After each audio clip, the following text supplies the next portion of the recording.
Hola, hola, mi nombre es Andrés Calderón y espero que estén muy bien, que Dios les bendiga. Hoy quiero compartirles esta reflexión que se llama Las preguntas que Dios hace. Una reflexión muy interesante, me la compartió mi amigo César, compañero de trabajo, hace algún tiempo atrás y me llamó bastante la atención y hoy quiero compartirla con ustedes. Dice las preguntas que Dios hace. La primera pregunta que Dios hace se la hace a Adán y Eva y dice: ¿dónde estás? En Génesis 3 del 8 al 11 podemos leer ahí: el hombre y su mujer escucharon que Dios el Señor andaba por el jardín a la hora en que sopla el viento de la tarde y corrieron a esconderse de él entre los árboles del jardín. Pero Dios el Señor llamó al hombre y le preguntó: ¿dónde estás? El hombre contestó: escuché que andabas por el jardín y tuve miedo porque estoy desnudo, por eso me escondí. Entonces Dios le pregunta: ¿y quién te ha dicho que estás desnudo? ¿Acaso has comido del fruto del árbol del que te dije que no comieras? Esta pregunta, ¿dónde estás?, en realidad significa cómo estás en tu interior. Dios sabía dónde estaba escondido Adán, dónde estaba escondida Eva, pero Él le pregunta: ¿cómo estás en tu interior? ¿Qué hiciste? ¿Qué es lo que te aleja de mí? ¿Qué es lo que te aleja de estar cerca de lo que yo te doy? Y es el pecado. La pregunta que Dios nos hace a nosotros es: ¿cómo estamos en nuestro interior? ¿Cómo está nuestra vida? ¿Por qué nos escondemos cuando tenemos que presentarnos ante Él? Como un hijo cuando le falla el padre y el padre le dice: ¿qué hiciste? Pero ya el papá sabe qué hizo. Lo que pasa es que le está dando una oportunidad para que le conteste por qué. ¿Cómo está tu interior? ¿Cuál es la decisión que has tomado? ¿Cómo te comportas todos los días? ¿Cómo te calibras con el Espíritu Santo para tomar decisiones, para vivir una vida digna delante de Dios? La segunda pregunta es muy interesante y es la pregunta que Dios le hace a Caín: ¿dónde está tu hermano? La segunda pregunta nuestra es: ¿qué estás haciendo por el prójimo? ¿Qué estoy haciendo por mi hermano? Dios le hace la pregunta a Caín. En Génesis 4:9 podemos leer: y Jehová dijo a Caín: ¿dónde está Abel tu hermano? Y él respondió: no sé. ¿Soy yo acaso guarda de mi hermano? Como dice el dicho popular aquí en Costa Rica, tras de que debe cobra, ¿verdad? Tras de que él sabía lo que había hecho con el hermano, con Abel, él se toma la atribución de decirle, reclamarle y decirle: yo no soy guarda de él para andarlo cuidando. O sea, todavía el corazón de él estaba tan enfermo que aún después de haber matado al hermano, todavía él sigue tomando esta posición de odio, de rencor, ¿verdad? De tantas cosas que se pueden notar ahí. Esto es muy importante porque cuando nosotros llegamos a Dios, lo primero que Él hace es trabajar con nuestro interior, como veíamos en Adán y Eva, preguntándonos: ¿dónde estás? ¿Cómo estás por dentro? Pero lo segundo que nosotros debemos actuar, accionar, hacia donde debemos de ir, es hacia ayudar a otros. Dice: doy por gracia lo que por gracia he recibido. Entonces esa acción de ayudar es lo que nos lleva también a hacer de bendición a muchas personas. Dice el rico y Lázaro, Lucas 16, 19, 31. El hombre rico no le hacía mal a Lázaro, pero tampoco le ayudaba. ¿Qué haría usted con un indigente en su puerta? Ok, vemos un hombre rico que ni siquiera es reconocido por su nombre en el reino de los cielos. Lázaro, el mendigo, el que pedía dinero, sí era conocido por su nombre, y los dos tienen un destino muy diferente. Y cuando el compañero mío, cuando César me hacía la reflexión sobre esto, me decía: es que el hombre rico no le hizo daño a Lázaro, pero tampoco le ayudó. La indiferencia nos mata como sociedad, la indiferencia nos mata como cristianos. Muchas veces nosotros nos acuerpamos diciendo: bueno, es que yo tampoco pasé y le pegué una patada al indigente, ¿verdad? Pero es que no es eso, es el hecho de ser indiferentes, de ver esa necesidad.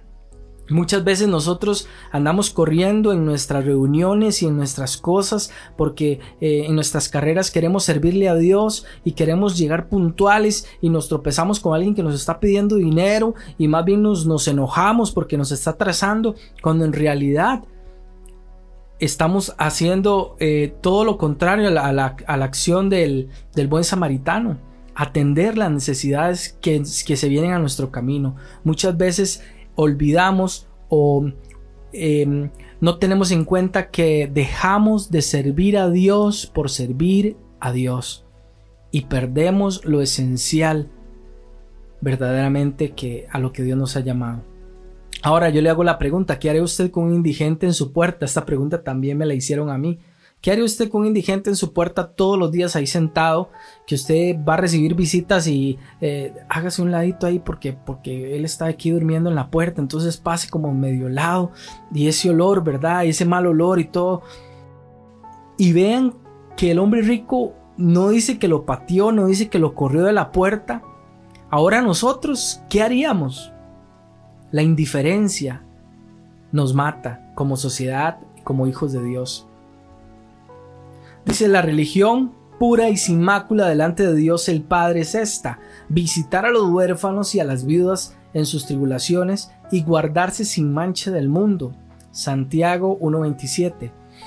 Para nosotros que muchas veces pasamos peleando por la religión de uno y del otro, y que yo sí tengo la verdad y que usted está mal y que usted hace esto y que yo hago lo otro, la religión que Dios aprueba, la religión sin mancha y la que es pura, dice el Señor, es la que atiende a los huérfanos, a las viudas en sus tribulaciones, a los extranjeros, y el que se guarda sin mancha del mundo. Como dice la palabra, lo que contamina al hombre no es lo que entra a él, sino lo que sale de él, lo que sale de nosotros. Un día vamos a hablar más sobre este pasaje de que lo que contamina al hombre no es lo que entra a él, sino la respuesta que el hombre da ante esa situación.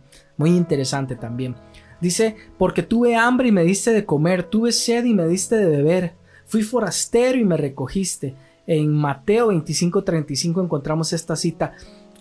Realmente todo lo que nosotros hagamos aquí en esta tierra por ayudar a los demás es una bendición para nosotros mismos. Es eso, que todo lo que nosotros sembramos vamos a recoger. Aquí les traigo algo muy interesante. Un video que hice algunos días atrás.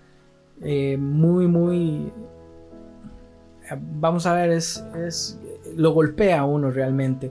Porque muchos de nosotros nos hemos acostumbrado a pedir rebaja a todo mundo. Y yo quiero invitarle a usted que si usted es un hijo de Dios, comprenda que usted no necesita pedirle rebaja a alguien que está en mayor necesidad que usted. Porque cuando usted pide rebaja a alguien que está trabajando humildemente, ganándose el dinero, usted en realidad está ocupando una posición egoísta, una posición que no demuestra ser un hijo de Dios. Y desde que yo reconocí esto en mi vida, yo le dije a mi esposa: nunca vamos a pedirle rebaja a alguien que esté vendiendo en la calle, que esté necesitando, que esté en mayor necesidad de la que nosotros estamos, porque somos muy dados a eso. Somos muy dados a eso. Yo he visto gente que va a grabar un estudio de grabación y llegan con el carro del año y llegan a decirle al productor: pero me hace una rebajita, ¿verdad? Vea que la situación está difícil. Y tal vez es una persona que vive mejor. Y eso no ayuda ni colabora en nada al crecimiento del reino de los cielos. Otra pregunta, la tercera pregunta es: ¿qué tienes en tu mano? Y es la pregunta que Dios le hace a Moisés cuando Moisés se encuentra entre el mar y los soldados que lo andaban persiguiendo para matarlo, ¿verdad? Los egipcios. Y dice: ¿qué tienes en tu mano? Es la pregunta que le hace a Moisés, y también es una pregunta que significa: ¿con qué recursos cuentas? ¿Qué te ha dado Dios? Muchos de nosotros hemos dicho muchas veces: si Dios me da una casa con 4 cuartos y 3 baños, yo recibiría a los indigentes y les prestaría, y ojalá si Dios me da una empleada para que los atienda, y ojalá si Dios me da dinero para darles hasta desayuno, ¿yo qué no haría? Y muchas veces son excusas para no hacer, Porque nosotros decimos, no, es que si Dios me da, yo doy. Pero el reino de los cielos no funciona así. Éxodo 4, 1 al 4 dice: sin embargo, Moisés le dijo a Dios: los jefes de Israel no van a creer que te he visto, así que tampoco van a obedecerme. Entonces Dios le pregunta: ¿qué tienes en tu mano? Una vara, contestó Moisés. Tírala al suelo, ordenó Dios. Moisés tiró la vara al suelo y ésta se convirtió en una serpiente. Moisés trató de apartarse de ella, pero Dios le dijo: ahora extiende la mano y agarra a la serpiente por la cola. Moisés extendió la mano para agarrarla, y en cuanto la tocó, la serpiente se convirtió otra vez en una vara. Vean qué interesante. Hay una parte donde Moisés abre el mar, y ahí está este versículo también donde Dios hace que la vara de Moisés se convierta en una serpiente, como diciéndole: lo que tengas en tu mano yo lo voy a utilizar. No digas que no tienes nada, porque tienes algo en la mano. Y también me recuerda mucho algo que me dijo mi compañero. Yo lo aprecio mucho porque he aprendido muchas cosas buenas de él. Y dice que cuando los discípulos le dijeron a aquel hombre: no tenemos oro ni plata, pero lo que tengo te doy, levántate y anda. Entonces él me decía: Andrés, ¿sabe cuándo la iglesia va a empezar a ver esos milagros que nunca ha visto? Y yo le decía: ¿cuándo? Me dice: cuando no tenga dinero. Porque mientras la iglesia tenga un 5, el milagro va a ser partir ese 5 a la mitad y dárselo a los pobres. Usted que dice: yo quiero levantar paralíticos con mi sombra, hoy Dios te dice: mientras tengas un peso en tu bolsillo no vas a poder hacerlo, porque el milagro está en que le des lo que está pidiendo. Es bastante revelador esto y bastante golpea bastante nuestras vidas, pero necesitamos reaccionar como iglesia, como hijos de Dios. La viuda dio lo que tenía. Era mucho, era poco, dio lo que tenía. Hay personas que me dicen: Andrés, es que yo no voy a ayudar a alguien porque darle 500 pesos no es nada, y yo lo que ando son 1000 en la bolsa. Yo le digo a usted: délos, porque la mirada humana dice que es muy poca plata, pero la mirada de Dios dice que usted está dando de lo que usted tiene, y está dando sin escatimar, está dando todo. Si lo que tiene son 100 colones en la bolsa, la mentalidad humana dice: eso no es nada, pero la mentalidad de Dios dice: este hombre dio lo que tenía y se quedó sin nada por darle a otros. Dios mira el corazón del hombre, eso es lo importante. Aquí quiero compartirles también algo muy importante a los emprendedores, a las personas que están que quieren empezar un negocio, que quieren empezar a crecer. Cuando nosotros nos ponemos a ver los modelos o la forma que tiene el mundo de trabajar, de apantallar, de luces, de baños en oro, de lugares grandes, ¿verdad? Un día yo le decía al Señor: Señor, ¿cuál es el modelo de crecimiento que tú tienes para las empresas? Y me ponía a ver una planta y yo decía: es que realmente todo lo que Dios hace empieza en pequeño y termina en grande. Solo nosotros, los seres humanos, que creemos ser más grandes que Dios y más inteligentes, decimos: no, si yo voy a montar un negocio, yo no voy a montar una ventanita, yo voy a alquilar un local grande, y las sillas, que sean unas buenas sillas. ¿Y la plata que tiene usted en su bolsa? No, yo pido un préstamo. Pero el Señor dice: vean la naturaleza. Dios, siendo Dios, no hace las cosas grandes de una sola vez. Él hace que crezcan. Él hace que vayan creciendo. Las plantas, los animales, los seres humanos. Dios, siendo Dios, dándonos una lección de lo que debemos hacer, de cómo debemos guiarnos en la vida. Esta otra imagen la pongo acá porque me llama la atención. Un día le decía al Señor: Señor, yo quiero una cámara. Yo quiero una cámara. Yo quiero una cámara. Y conversando con César me decía: Andrés, usted sabe que cuando usted le pide algo a Dios, usted siempre tiene que preguntarse en qué beneficia esto que le estoy pidiendo a Dios al reino de los cielos. ¿En qué engrandece esto que yo le estoy pidiendo a Dios? Porque yo quería una cámara, Pero ahí fue donde me pregunté, bueno, ¿esto en qué va a beneficiar al reino de los cielos? Y yo le dije al Señor, Señor, si me das una cámara la voy a poner a tu servicio y va a ser para atraer otras personas a tu reino y para que otras personas conozcan de ti y vivan una vida diferente a la que viven. Y desde ahí aprendí también otro principio, y este principio es que cada vez que usted le pida algo a Dios, dígale, Señor, esto que te voy a pedir, ¿cómo puedo hacer para que esto sea utilizado en tu reino? Y ahí es donde Dios, yo no le digo a usted que esa es la varita mágica, ¿verdad? Ni tampoco le aconsejo que usted pida algo que después no va a utilizar en lo que lo pidió, porque tampoco Dios puede ser burlado. Pero el principio del hijo de Dios es agradar al Padre. Y cuando usted agrada al Padre con lo que usted tiene, y con lo que usted es y con lo que usted hace, usted es bendecido. Y usted no corre tras esa bendición, ni siquiera. Porque no es el premio, ¿verdad? Su mente no está puesta en el premio.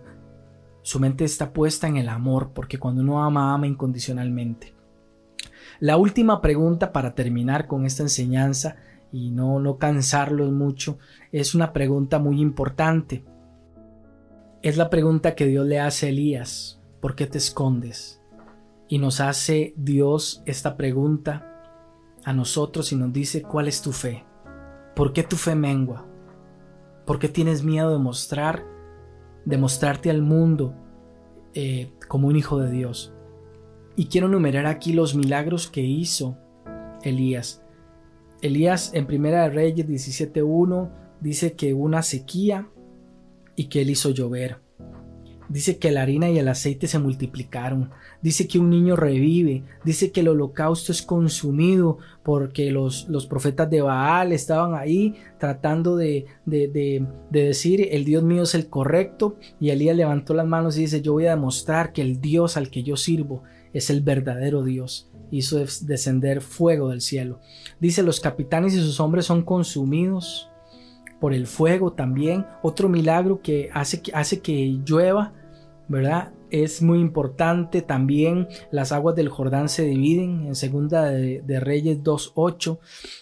Elías, el hombre que hizo estos milagros que están acá, el mismo Elías que sale corriendo a esconderse. Ven qué interesante.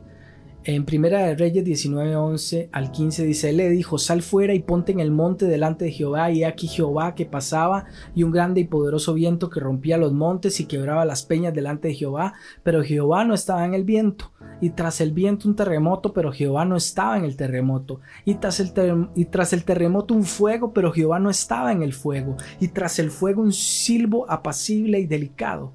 Y cuando lo oyó Elías, cubrió su rostro con su manto y salió y se puso a la puerta de la cueva. Y aquí vino a él una voz diciendo: ¿qué haces aquí, Elías? ¿Qué haces aquí? Dios muchas veces nos saca de la cueva y nos pregunta: ¿qué pasó contigo? ¿Cuál es tu fe? ¿Quién eres? ¿Quién eres delante de los demás?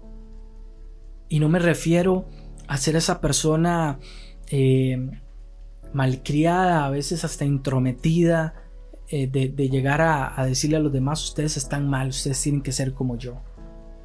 No, muéstrese al mundo como alguien que ama a Dios y que ama al prójimo, nada más. Y las personas mismas se van a volver a usted y le van a preguntar: usted tiene algo diferente, dígame qué es lo que usted tiene, porque yo veo que usted prospera, yo veo que usted va bien, yo veo que aunque a usted le vienen enfermedades o situaciones, yo veo que usted siempre sonríe, yo veo que usted es una persona diferente. A eso nos ha llamado Dios, a mostrarnos delante de los demás. Dice en el 14: él respondió: he sentido un vivo celo por Jehová Dios de los ejércitos, porque los hijos de Israel han dejado tu pacto, han derribado tus altares y han matado a espada a tus profetas, y solo yo he quedado y me buscan para quitarme la vida. Y le dijo Jehová: ve, vuélvete por tu camino por el desierto de Damasco y llegarás y ungirás a Hazael por rey de Siria. Dios lo manda y le dice: usted está escondido acá, pero yo no quiero que usted esté aquí, yo quiero que usted salga, porque yo soy el mismo Dios que hizo los milagros, que te utilizó como instrumento para hacer esos milagros. Entonces, ¿cuál es el temor? De que una mujer quiera matarte. Ayer escuchaba al pastor Alberto Castro, que predicaba sobre esto y decía que Elías tiene miedo porque en esta decisión específicamente no le tomó parecer a Dios. En las otras sí, y fueron donde pasaron los milagros. Muchas veces nosotros decidimos caminar bajo nuestra propia sabiduría, bajo nuestro propio rumbo, y no le tomamos parecer a Dios, y ahí es donde vienen los grandes fracasos de nosotros como hijos de Dios. Entonces les recuerdo, para hacer un repaso así rápido, vamos a ver. Dice que la primera pregunta, ¿dónde estás? Y se significa cómo está tu interior, cómo estás por dentro. La segunda pregunta, ¿dónde está tu hermano? Y significa qué estás haciendo por el prójimo, qué estamos haciendo por los demás. Después de que Dios restaura nuestra vida, ¿qué estamos haciendo nosotros? La tercera pregunta, ¿qué tienes en tu mano? Y el Señor dice, deja las excusas, porque el que quiere servirme a mí y el que quiere seguirme me va a seguir, y no va a andar poniendo excusas de que hoy no, pero mañana sí, pero cuando yo tenga, pero cuando yo pueda, pero cuando yo sea tan elocuente como tal persona, pero es que yo cuando practique. Mentira, usted tiene que hacer y usted tiene que tomar decisiones con lo que usted tiene, con los recursos que Dios le ha dado. La otra pregunta, ¿por qué te escondes? La pregunta que le hace Elías, ¿por qué te escondes? ¿Qué estamos nosotros mostrando a los demás? Y para terminar, quiero que vean esta imagen. Es muy interesante cómo esas preguntas se arman en una sola imagen, y esta es la primera. Dice, ¿dónde estás? Que es nuestro interior, la llama que arde en nosotros, la parte espiritual de nosotros. La segunda pregunta dice, ¿dónde está tu hermano? Que es la persona a la que nosotros debemos ayudar. Después de que nosotros llenamos nuestro espíritu, deberíamos de tener una conciencia aplicada hacia ayudar a los demás. La tercera pregunta, ¿qué tienes en tu mano? Porque lo que tengas en tu mano, si es un pedazo de pan, tienes que partirlo. Si es un martillo, tienes que construir. Si es una escalera, tienes que subir. La herramienta o lo que Dios te dio en tu mano, tienes que utilizarlo. Si es tu casa, si es tu auto, si es la comida que Dios te dio. Si tienes muchas tenis, muchos zapatos, mucha ropa. Y la última pregunta, ¿por qué te escondes? ¿Por qué no muestras realmente quién eres y lo que Dios ha dicho de ti? Esta enseñanza es la que yo traigo para ustedes, y como les digo, no les voy a decir que yo la inventé, que yo la hice, que no. Mi compañero César en una tarde de café o en varias tardes de café me ha comentado sobre esto y me llamó mucho la atención. Él la escuchó del pastor Alberto Castro de Alajuelita, comunidad Génesis, un gran pastor que los invito para que escuchen sus prédicas, son bastante interesantes. Y esa es la enseñanza que yo les traigo en este momento. Que Dios les bendiga. Si esta enseñanza ha sido bendición para usted y para su familia, yo le invito a que comparte este link para que muchas más personas puedan escucharla y puedan transformar sus vidas. Mi nombre es Andrés Calderón, yo me despido y que Dios les bendiga.